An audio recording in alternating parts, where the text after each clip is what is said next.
What is up, everyone? I'm coming on here for a couple of plays for today. Now, the first official day of the World Cup is over. The World Cup has now started. Very excited about that. And this was the first game, guys. It was Mexico versus South Africa. And what do you know? The first game of the World Cup, I told you guys we're going to absolutely destroy the World Cup this year. We go ahead and cash a 4-man and 8.75x. So that is amazing to see. I will also say that I went ahead and took the Mexico overs. And this guy ends up getting a red card in about, I think it was like the 87th minute, and then they play 7 minutes of additional time. So if he wouldn't have got the red card, he would have probably had another 10 minutes to get 6 passes, which it's not easy to get 6 passes in 10 minutes, I'll be honest. But South Africa, if you watch the game, were playing 2 men down. They had 2 red cards. So it pretty much went 2 red cards to South Africa, and then Mexico gets a red card, and the guy who ends up getting a red card was the guy that we ended up betting on. So a little bit unlucky there. Obviously, if the one guy we bet on ends up not getting a red card, then he potentially goes ahead and cashes also, and we would have cashed back-to-back entries literally in the same game. But what I do want to say is that 2 games being played in the World Cup already, right? Mexico, South Africa. And then I feel like that one was a pretty easy game to call. I feel like everyone was on Mexico. Everyone knew Mexico was going to possess the ball a ton. And if we go into some of these games, right, Mexico, South Africa, Mexico does possess the ball 60% of the game. So as I said, if Mexico possesses the ball a lot, they're going to probably go over. And if South Africa does not possess the ball a lot, right, they only possess the ball 40% of the time, they're probably going to go under, which is exactly what happened in this game, right? You'll see that both these guys go under together. I believe this guy gets taken out pretty early in the game, which is why he only gets 15, but these guys both go under together, right? And again, if they would have only had 30% possession, then you probably would have saw this guy probably be like right here because he wouldn't have had the ball very much, okay? Now, with that being said, like I said, the Mexico-South Africa game, I feel like was pretty cut and dry. I feel like everyone was like, yeah, Mexico's going to win. They're the home team. Seemed pretty easy, right? But I will say that this Korea and Czech game, which was the second game, I feel like was personally a pretty hard game to call. And I would say I want to give myself credit for calling the correct side of it because, again, I think this was on maybe Wednesday's video, something like that. I ended up taking both of these guys under together, and I paired it up with Viper.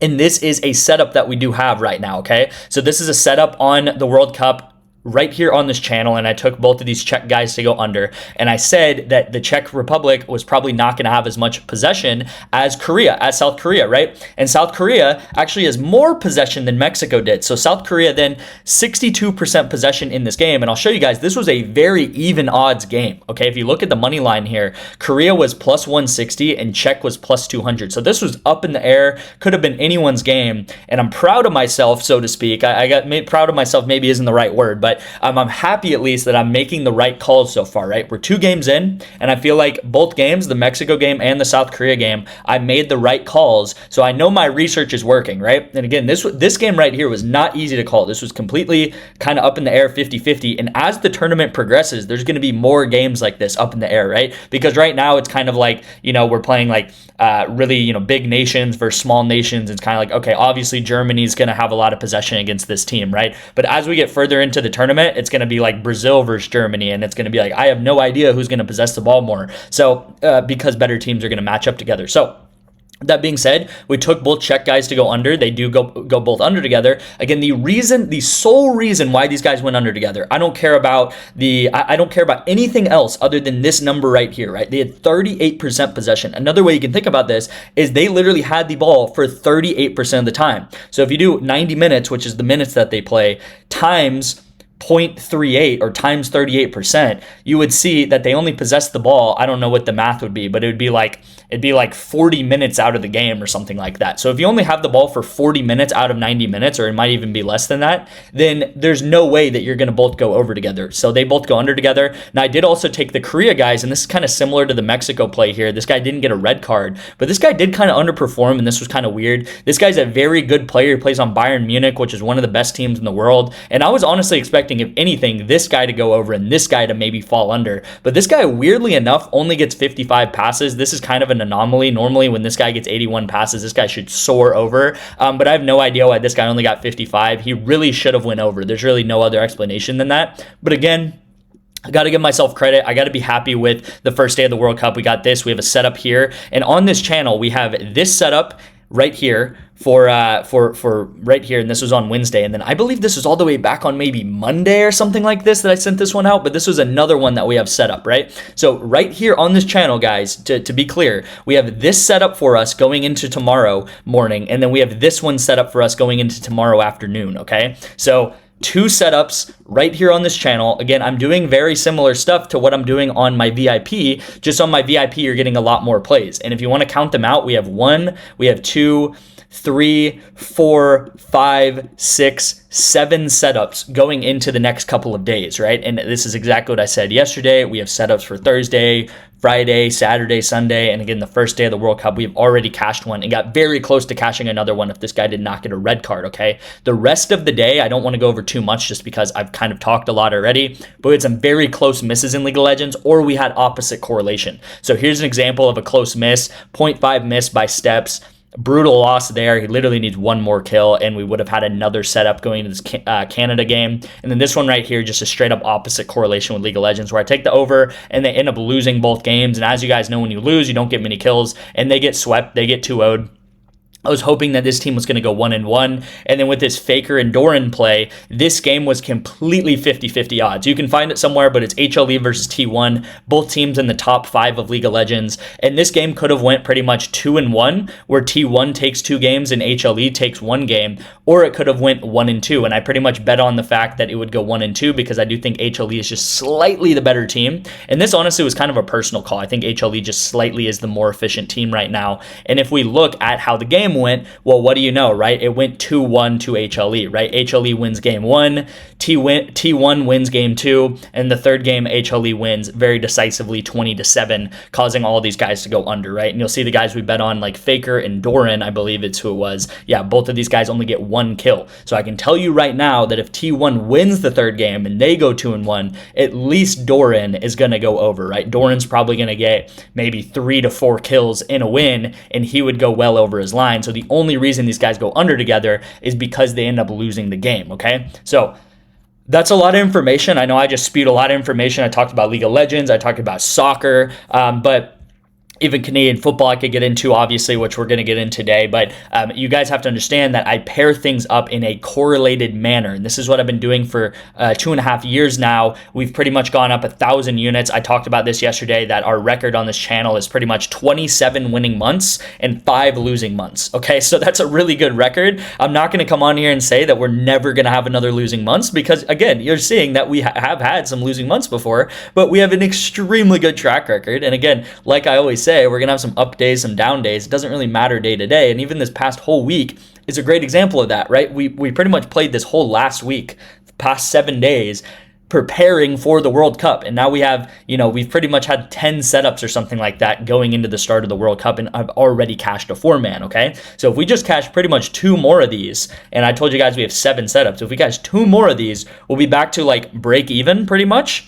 And then anything on top of that's just going to be a cherry on top, right? So we'll get into that. Hopefully some things will cash, knock on wood. I don't want to jinx anything. And yeah, let's get into the first play of the day, which is going to be a better entry, a better discount, guys. I've talked about these at length the past couple of days. It's really not hard to understand. You have a entry that is normally 1 line, and now he's discounted down by 1 shot, or he's discounted down by multiple shots. Yesterday we took Sun, Hume Sun, I believe his name is, and he's discounted down to 1.5 shots just as Pulisic is, and he ends up getting 6 shots, so he ends up getting way more shots than it is. I have like 5 setups right now on Better, either happening today or tomorrow morning, okay? So 5 entries that could potentially cash for 3x on Better. As I tell you guys, you can make $200 to $300 a month on Better. I'm telling you guys, I'm going to show you guys the July withdrawal, and it's going to be another $200 to $300, just like the June withdrawal was, right? $350. Let's keep up with this, guys. If you don't want an extra $300 a month, then I don't really know why you're here on this channel, right? Because this is what it's like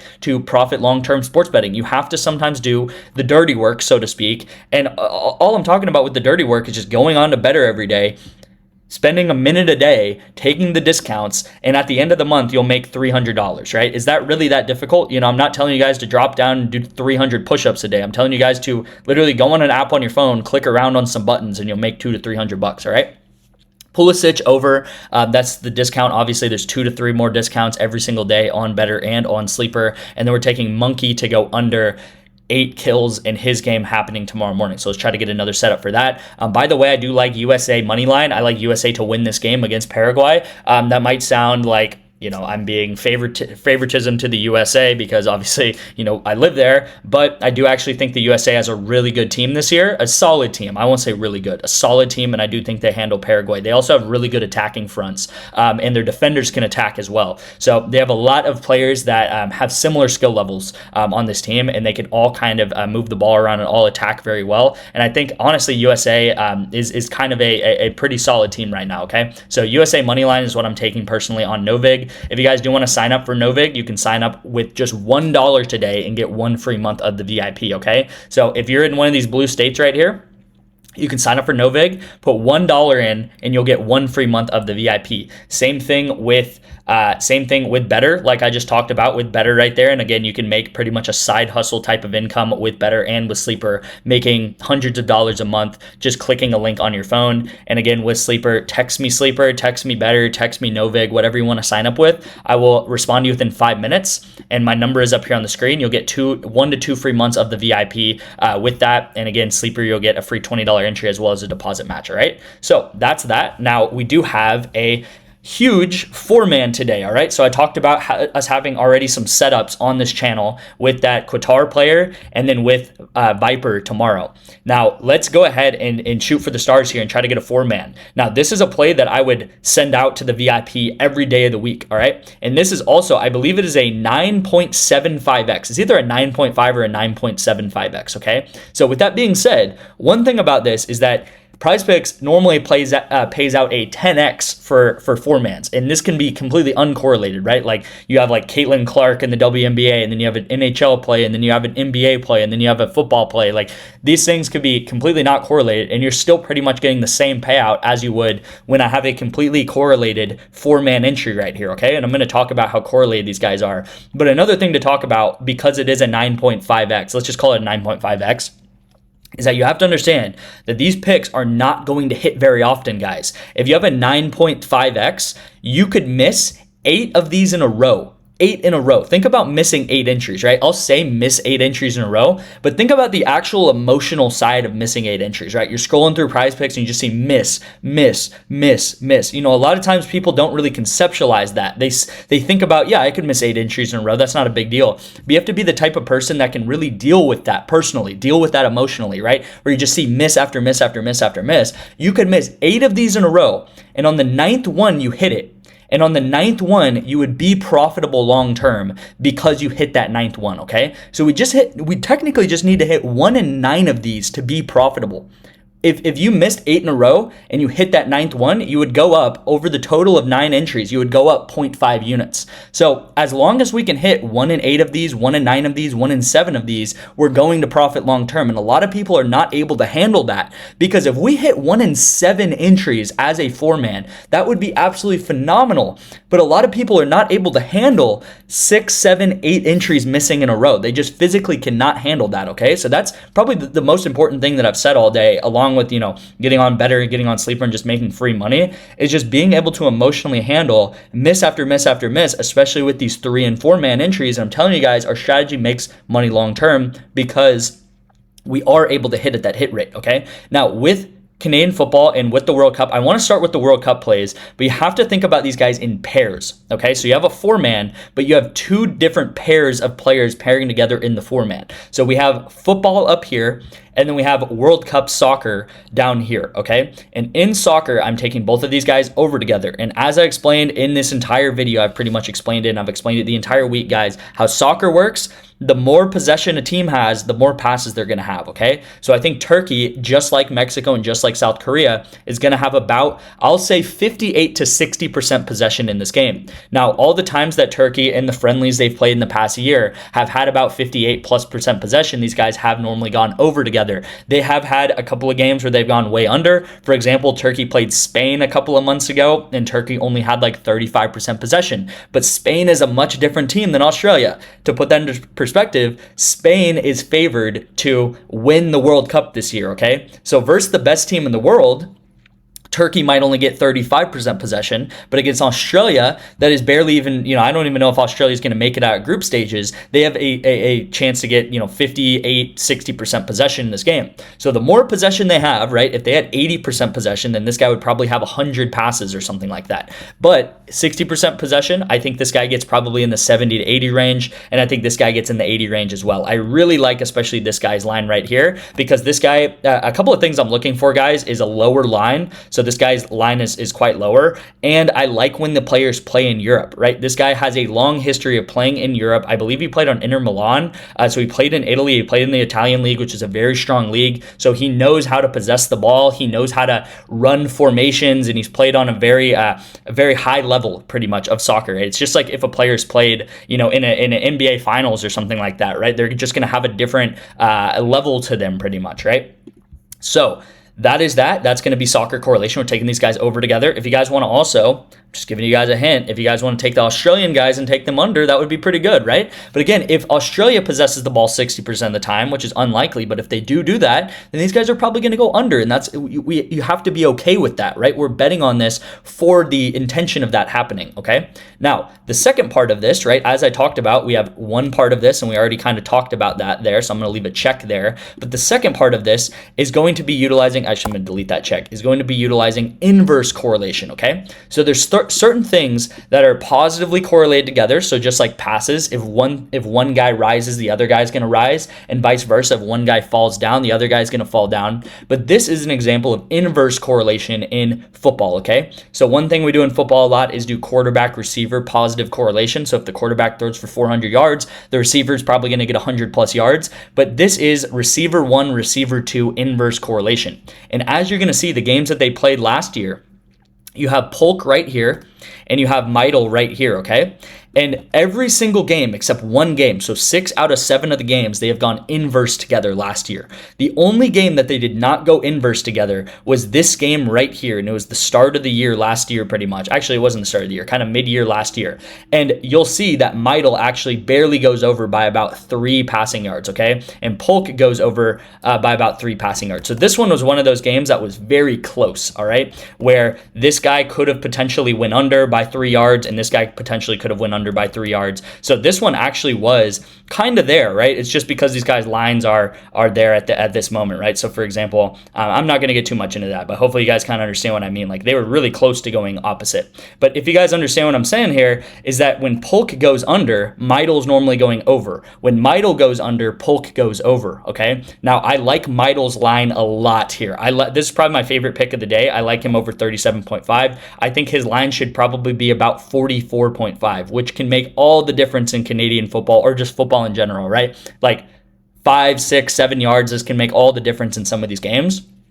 So I really like this guy's line. I'm taking him over, and I'm taking Polk under. Again, how this makes sense is if you think about it in the NFL, if you have, let's say, Amon-Ra St. Brown and Jamison Williams, if Amon-Ra St. Brown gets 100 yards, then Jamison Williams is probably going to get 30 yards. If Jamison Williams gets 100 yards, then Amon-Ra St. Brown might only get 30 to 40 yards because they cannibalize each other's yards. As one gets a ton of yards, the other is likely not to get as many yards, and vice versa, right? I'm sure you guys have watched football games where both guys have gone over together, but again, that's kind of like a bias because you're remembering those games that are really exciting, where CeeDee Lamb and George Pickens both go over, or Amon-Ra St. Brown and Jamison Williams both go over because they have crazy long catches. But most of the time, these run-of-the-mill NFL, college football, Canadian football games, when a receiver 1 goes over, the receiver 2 is going to go under, and vice versa, okay? So that is correlation. That's what's called negative correlation. For example, an example of negative correlation is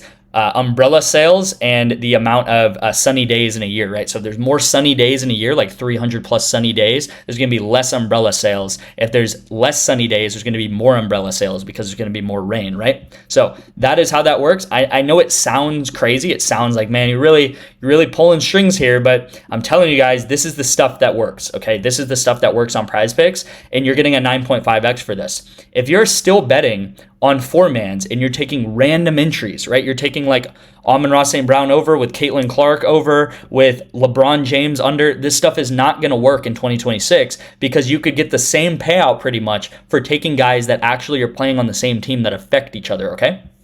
So Longer video today, I think, but hopefully you guys learned something. And again, the World Cup, I cannot stress this enough, is going to be massive for us, guys. There's 2 games in, we've already made 2 correct calls, okay? So think about that over the 100 games that are going to be played in the next couple of weeks here, all right? Thank you guys so much for watching. I appreciate you guys. You guys know where to find me if you do want to sign up for Better or Underdog or Kalshi, guys. Kalshi, another thing with Kalshi is a June promo going on, 2 months free of the VIP with Kalshi. Thank you guys so much for watching, and I'll see you in tomorrow's video.